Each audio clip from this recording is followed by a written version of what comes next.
আসসালামু আলাইকুম সবাইকে। আশা করি সবাই ভালো আছেন। আজকে একটা নতুন কিছু শুরু করতে যাচ্ছি। আমি একটা ভিডিও সিরিজ চালু করার চেষ্টা করছি যেটার নাম হচ্ছে ফ্রম দ্য ইনবক্স। আপনারা ইনবক্সে আমাকে অনেক ধরনের কোয়েশ্চেন জিজ্ঞেস করে থাকেন, যেটা আনফর্চুনেটলি আমি সময়ের অভাবে উত্তর দিতে পারি না। তো এটার জন্য আমি সবার কাছে আগে থেকে ক্ষমা প্রার্থনা করছি। কিন্তু আমার কাছে মনে হলো, আচ্ছা এমন যদি হয় যে যদি কিছুটা সময় বের করে এমন কিছু প্রশ্নের আমি যদি উত্তর দিতে পারি যেগুলো শুধু ওই মানুষটার না, আরও অন্যান্য অনেক মানুষ যারা শুনবে তাদেরও উপকারে আসতে পারে, তাহলে কেমন হতো। সো সেই আইডিয়া থেকেই আজকের এই ভিডিওটা করা, এবং আমি চেষ্টা করি এখন থেকে প্রতি উইকলি যদি সম্ভব হয় একটা করে এই ধরনের কনভারসেশনাল ভিডিও, অনেকটা পডকাস্ট, মানে পডকাস্টে তো অ্যাটলিস্ট 2-3 জন লোক থাকে তারা কথা বলে, বাট ইটস লাইক আমি একাই কথা বলবো, কিন্তু প্রশ্নগুলো আসলে আপনাদের। সো আপনাদের সেই প্রশ্নগুলো থেকে আমি আমার নিজের মতো করে উত্তর দেওয়ার চেষ্টা করব, very conversational, nothing well prepared, just আমি কয়েকটা কোয়েশ্চেন চুজ করে সেখান থেকে উত্তর দেওয়ার চেষ্টা করব। এবং অবভিয়াসলি যাদের প্রশ্নগুলো বলবো তাদের নাম এবং অন্যান্য পরিচয় কোনোভাবেই প্রকাশিত হবে না, কারণ তারা আমাকে যে মেসেজটা পাঠিয়েছেন সেটা তো পার্সোনাল, সেটা তো আপনার ওই কনফিডেন্সিয়ালিটিটা মেনটেন করা কিন্তু খুব খুব খুব ইম্পর্ট্যান্ট। সো ভয় পাওয়ার কোনো কারণ নেই, আপনাদের কারো কোনো প্রকার পরিচয় লিক হবে না। আর আপনি যদি মনে করেন যে আপনার এমন একটা প্রশ্ন আছে যেটা আমাকে জিজ্ঞেস করতে পারেন এবং আমার যদি সেটা মনে হয়, সো আমাকে সেই প্রশ্ন পাঠাতে পারেন। আমি চেষ্টা করব, যদি আমার মনে হয় যে না ঠিক আছে এটা আসলে আলোচনা করলে বৃহত্তর জনগোষ্ঠী বা বৃহত্তর আমার অডিয়েন্স যারা আছে তাদের উপকারে আসবে, তাহলে আমি ডেফিনেটলি সেটার উত্তর দেওয়ার চেষ্টা করব। সো আজকে আর কথা না বলে আমি শুরু করি। ও বাই দ্য ওয়ে, এই সিরিজটার আমি নাম দিয়েছি ফ্রম দ্য ইনবক্স। নাম শুনে বোঝা যাচ্ছে আমার ইনবক্সে যে মেসেজগুলো আসে সেখান থেকে উত্তর দেওয়ার চেষ্টা করব। তো আজকে আমি দুটো প্রশ্নের উত্তর দেবো বলে সিদ্ধান্ত নিয়েছি। প্রথম প্রশ্নটা হচ্ছে, আমাকে উনি একজন মেয়ে, উনি আমাকে প্রশ্ন করেছেন যে কিভাবে ওনার লাইফে হয়তো এমন কিছু ঘটেছে যেগুলো ওনাকে বারবার ওগুলো মনে করিয়ে দেয়, এবং ওই যে অতীত উনি কোনোভাবেই ভুলতে পারছেন না, এবং যার জন্য ওনার প্রেজেন্ট এবং ওনার ফিউচার প্ল্যানিং সব কিছুতেই উনি খুব বাধাপ্রাপ্ত হচ্ছেন, এবং কিভাবে এই যে অতীতে যা ঘটে গিয়েছে, অতীত যে আমাদেরকে নাড়া দেয়, এই জিনিসটা কিভাবে ওভারকাম করা যায় বা আমি কিভাবে এটাকে ওভারকাম করি সে ব্যাপারে উনি জানতে চেয়েছেন। আমার কাছে মনে হচ্ছে প্রশ্নটা আসলে খুব ইম্পর্ট্যান্ট, খুব ডিপ, এবং এই কোয়েশ্চেনটা আমার কাছে নেয়ার মেইন কারণ যেটা ছিল সেটা হচ্ছে যে আমি আসলে এটার উত্তর জানি না। ডিরেক্টলি যখন আমি প্রশ্নটা পড়েছি আমার কাছে মনে হচ্ছে যে আসলে আমার জানা নেই, এবং দেন আই স্টার্ট থিঙ্কিং, এবং আমার কাছে মনে হচ্ছে যে না, আপনাদের সামনে যদি আমি থিঙ্ক করি, probably we can get a solution, and also you can also provide me some solutions. আচ্ছা, এখানে প্রথমে যেই ডিসক্লেমারটা দিয়ে নিই সেটা হচ্ছে, হ্যাঁ আমার জীবনেও অতীতে এমন এমন কিছু ঘটেছে যেটা সবার মতোই, যে জিনিসটা আমার পছন্দের না, যে জিনিসটা আমার কাছে আমাকে কষ্ট দিয়েছে, আমাকে আঘাত দিয়েছে। সো এই ধরনের মানুষ হিসেবে জন্মেছি, আমার ধারণা এই ধরনের অতীতের ঘটনাগুলো আমাদের সবারই, যেগুলো আমাদেরকে নাড়া দেয়, যেগুলো আমাদেরকে কষ্ট দেয়, পীড়া দেয়, সেগুলো আমাদের সবারই আছে। সো সেটা বলার অপেক্ষা রাখে না। তবে এই জায়গায় আমার কাছে যেটা মনে হয় যে মানুষের পার্সোনালিটি ভেদে এই জিনিসটা এক একজনের মধ্যে এক এক ধরনের ইফেক্ট আনতে পারে। যেমন আমি যদি আমার নিজের কথা বলি, আমাকে অতীত যতটুকু না পীড়া দেয়, আমাকে ভবিষ্যতের টেনশন আরও বেশি আমাকে অ্যাংশাস করে বা পাজল করে, and that's just my personality. এবং এই জিনিসটা আমি বহু আগ থেকে খেয়াল করেছি, এবং যেটা হয়েছে যে আমাদের বিয়ে হওয়ার পরে আমার ওয়াইফের সাথে আমি যে জিনিসটা, মানে ওর সাথে কম্পেয়ার করে আমি যে জিনিসটা দেখেছি, ও চিন্তা করে যে আজকের দিনটা কিভাবে সুন্দর করে বাঁচা যায়, এই মুহূর্তটাকে আপনার অনুভব করতে, ফিল করতে, এইটাকে এনজয় করতে। কিন্তু আমি মোরলেস অলওয়েজ ফরওয়ার্ড থিঙ্কার, এবং ফরওয়ার্ড থিঙ্কার হতে গিয়ে না আমার সবসময় হচ্ছে ভবিষ্যতে কী হবে, আচ্ছা এখন ভালো যাচ্ছে তো এরপরে কী হবে যদি ভালো না যায়, এবং ভবিষ্যৎ সিকিউর করার জন্য ওই চিন্তাগুলো আমাকে বারবার আপনার হচ্ছে যে বিভিন্ন সময় খুব কষ্ট দিত, এবং আমাকে বর্তমানটাকে এনজয় করতে দিত না। তো উইথ টাইম আমার কাছে মনে হয়েছে যে আমি এই জিনিসটাকে কিছুটা রপ্ত করতে আনতে পেরেছি।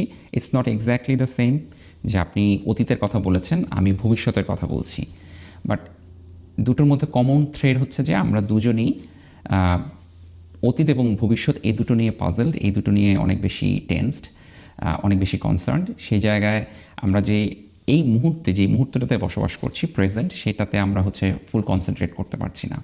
তো আমি যদি সেই আঙ্গিকে বলি, তাহলে কোন জিনিসগুলো আমাকে হেল্প করেছে, আচ্ছা, আমাকে ডেফিনেটলি হেল্প করেছে journaling.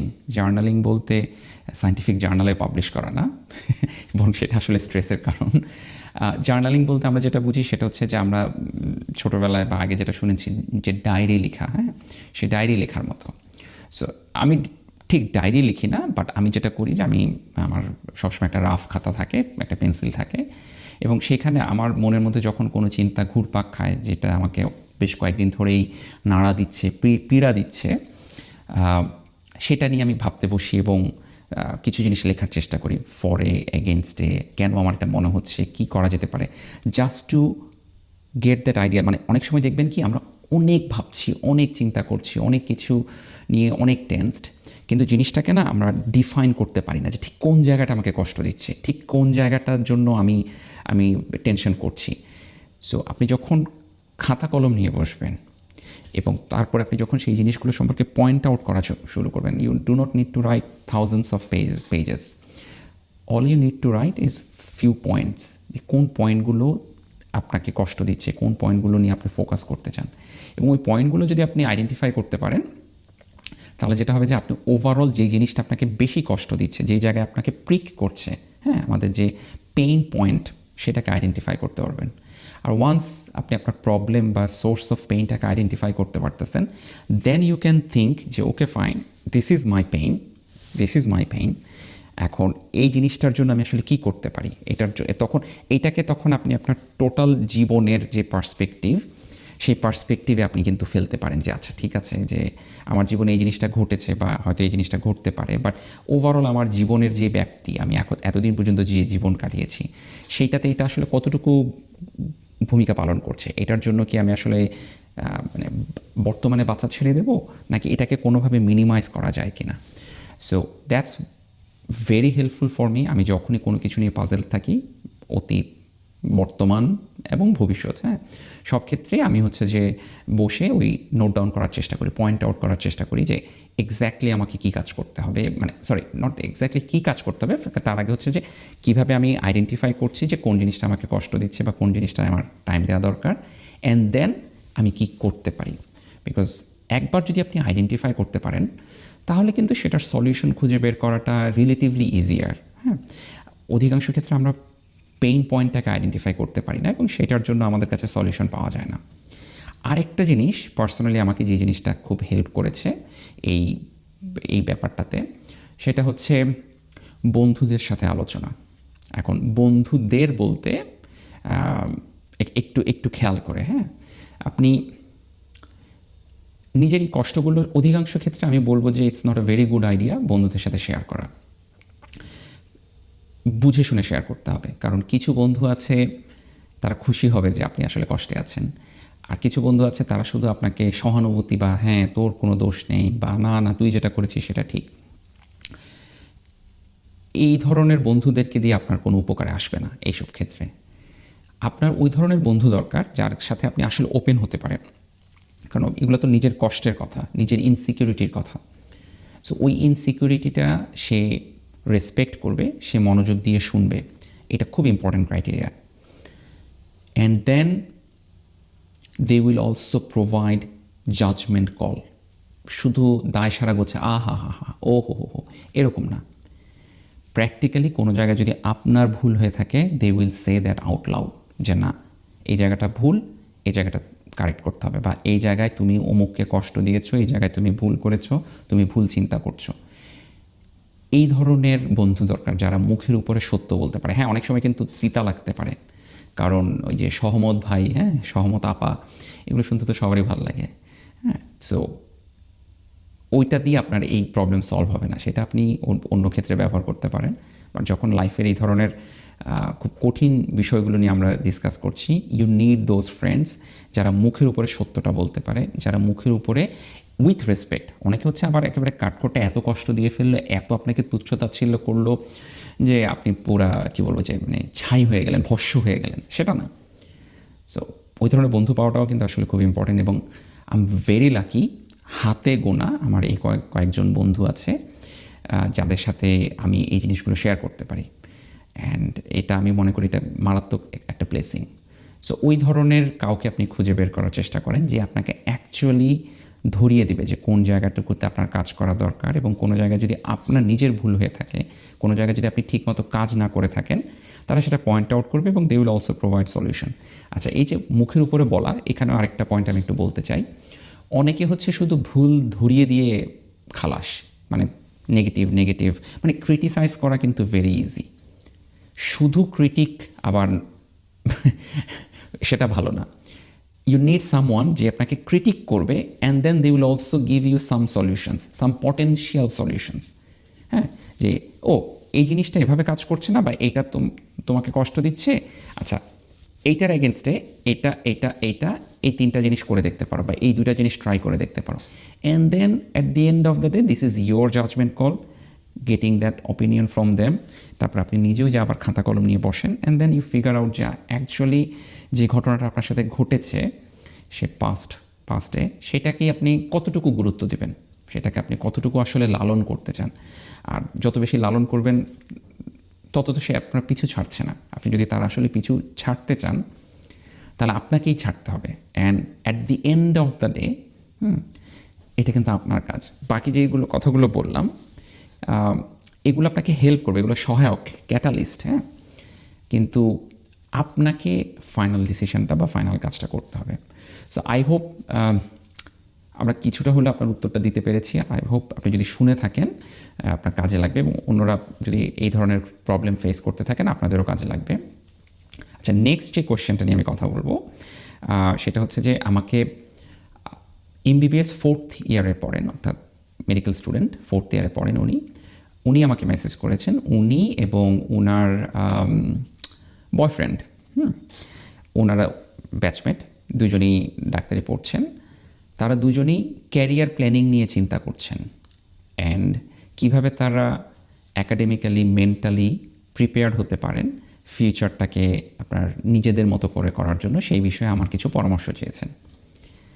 So first of all I am like really happy যে মানুষজন শুধুমাত্র প্রেম করছে না, প্রেমের সাথে প্রোডাক্টিভ চিন্তাভাবনা করছে। So this is called productive প্রেম, হ্যাঁ, বা প্রোডাক্টিভ ভালোবাসা, which is very good and very important. কারণ আপনি যদি একটা মানুষের সাথে প্রণয় সম্পর্কে আবদ্ধ হন এবং তারপরে সেটাকে ফিউচারে ক্যারিয়ার এবং আপনার সংসার সব কিছুর সাথে আপনি যদি মিলাতে চান, আপনার জীবনের সাথে মিলাতে চান, so this is a very important step যে দুইজনই কীভাবে চিন্তা করছেন এবং ফিউচারটাকে একসাথে চিন্তা করা career wise very important. So first of all আপনাদের দুজনের জন্যই হাতে তালি যে আপনারা সেভাবে ভাবছেন। এবং আমি এখন এটা দেখেছি, অন্তত আমার আপনার ইয়েতে ইনবক্সে এই ধরনের প্রচুর মেসেজ এখন ইয়াঙ্গার যারা আছেন, শুধু ডাক্তার তারা না, অন্যান্য প্রফেশনও যারা আছেন, অনেকেই ক্যারিয়ার নিয়ে খুব আর্লি স্টেজ থেকে সচেতন। So I think this is a very positive sign for our younger generations.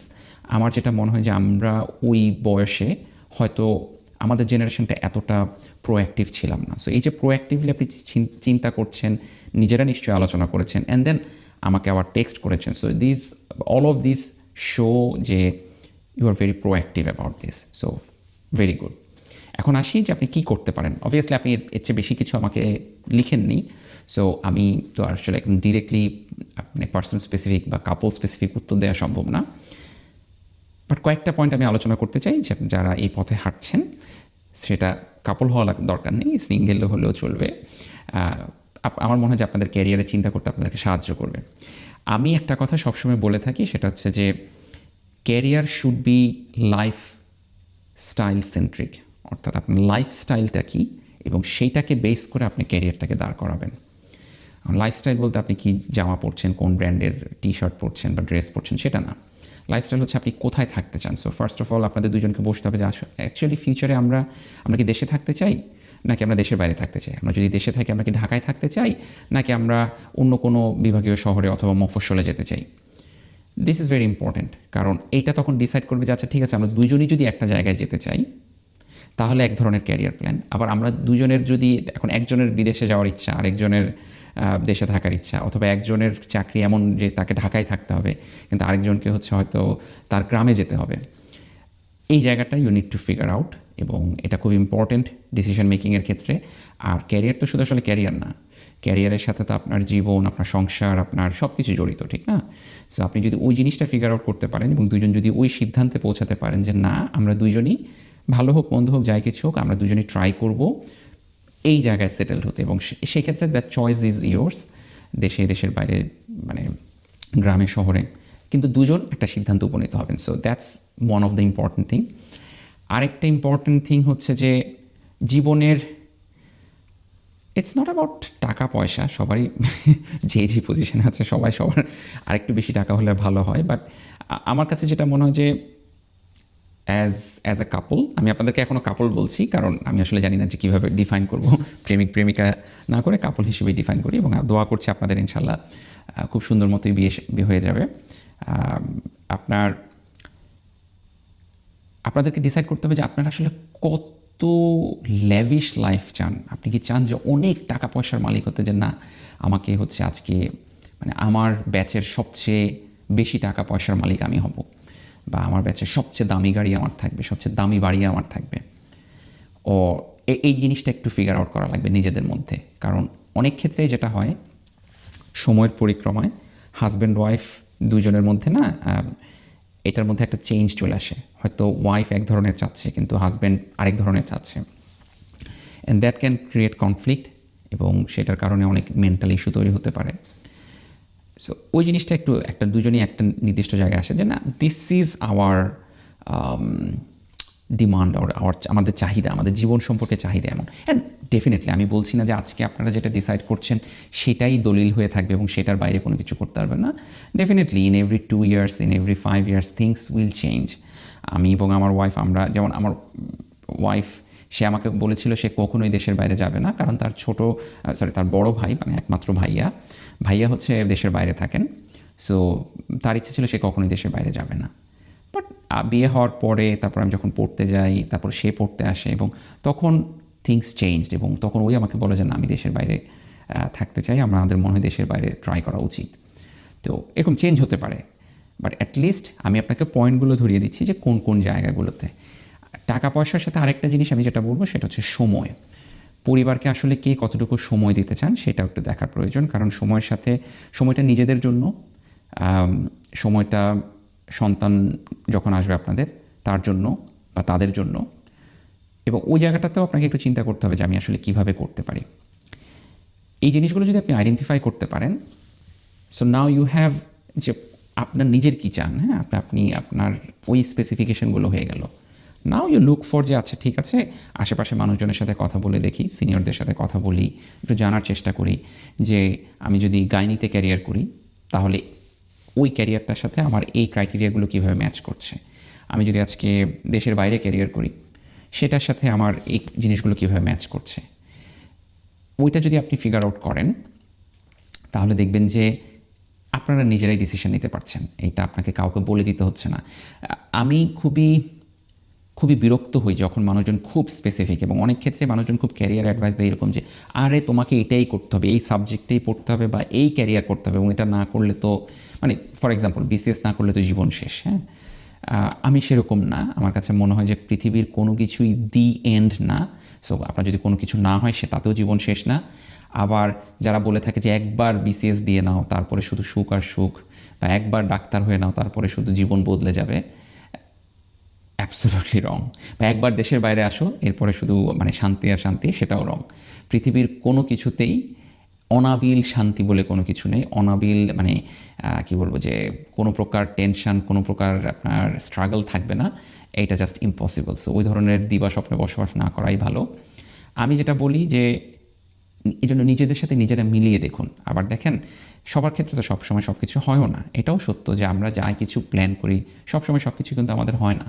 সৃষ্টিকর্তা কিন্তু আমাদেরকে সেই জিনিসটাও দেয় না। সো ওই ধরনের কোপিং মেকানিজমটাও রাখা দরকার। সো আমি মনে করি যে ওই যেটা বললাম যে আপনারা নিজেরা দুজন মিলে যেহেতু প্ল্যান করছেন, দ্যাটস ভেরি গুড।